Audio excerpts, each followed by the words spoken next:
Salam əskər.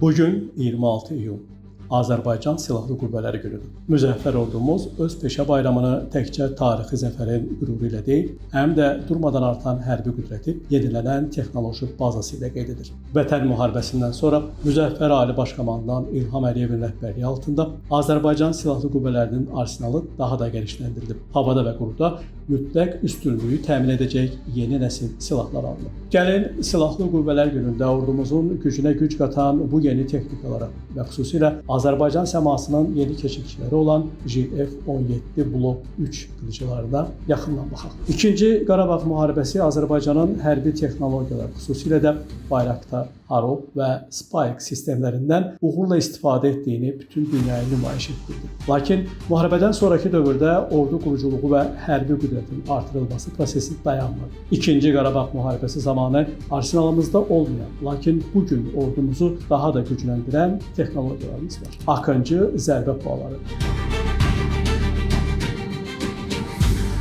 Türkiyədən alınan bu ağır sinif pilotsuz uçuş aparatları adi pualardan fərqlənir. Akıncı qırıcı təyyarələrin daşıdığı qanadlı raketlər və ağıllı bombalar daşıya bilir. AISA radarı sayəsində hava-hava döyüşü aparmaq imkanına malikdir ki, bu da hərbi hava qüvvələrinə əlavə manevr imkanı verir. C-27J Spartan hərbi nəqliyyat təyyarələri. İtaliyanın Leonardo şirkətindən alınan bu təyyarələr ordunun logistik imkanlarını kəskin şəkildə artırıb. Onlar qoşun və texnikanı çətin relyefli ərazilərdə çox qısa uçuş zolaqlarına belə təhlükəsiz endirmək üçün mükəmməldir. Su-25ML Laçın hücum təyyarələri.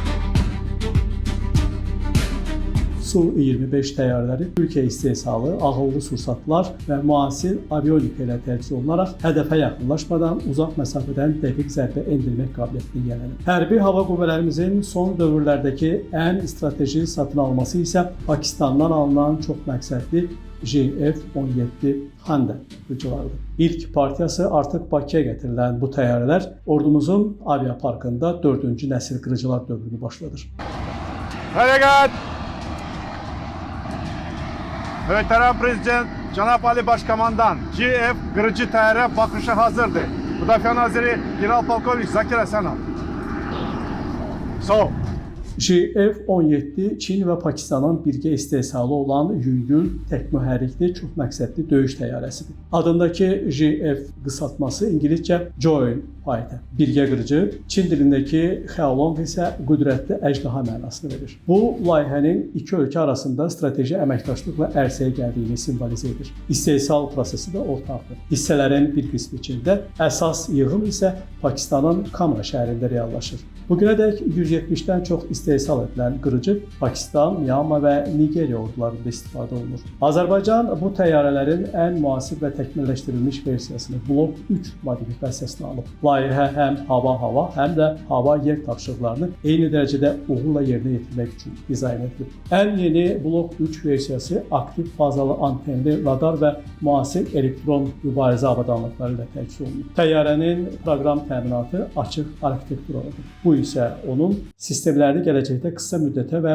asanlıqla yeniləməyə imkan verir. Hazırda o, Rusiya istehsalı olan RD-93 tipli turboreaktiv mühərriklə işləyir. Lakin bu mühərrik bəzi hallarda tüstü izi buraxdığı üçün Çin tərəfi VS-13 adlı yerli və daha təmiz mühərrikin hazırlanması üzərində işləyir. Maksimum sürəti təxminən 1900 km/saat, uçuş hündürlüyü isə 16 km-dən çoxdur. Təyyarə 2000 km-dək məsafəyə uça bilir. JF-17 7 askı nöqtəsində müxtəlif tipli raket və bombalar daşıya bilir. Onun əsas yaxın döyüş silahı isə gövdənin altında yerləşən 23 mm-lik topdur. JF-17-ni dünya bazarında cəlbedici edən əsas amillərdən biri də qiymətidir. Bir təyyarənin dəyərinin təxminən 15-25 milyon ABŞ dolları civarında olması bu qırıcını digər Qərb və ya Rusiya analıqları ilə müqayisədə xeyli əlçatan edir. Texniki baxımdan qənaətcil və istismarı sadə olan JF-17-lər əsasən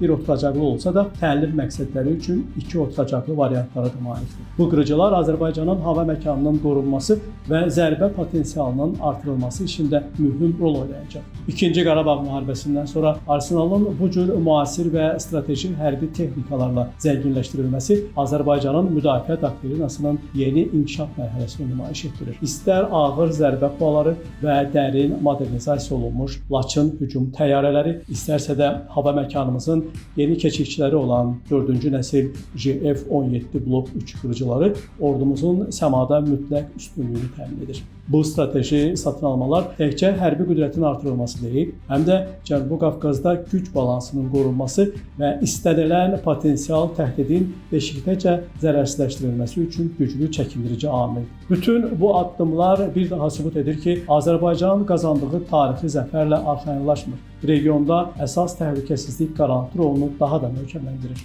Bugün Azərbaycan əskəri və zabiti öz peşə bayramını başı uca, alnı açıq və torpaqlarımızı bütövləşdirmiş müzəffər bir ordunun təmsilçisi olaraq qeyd edir.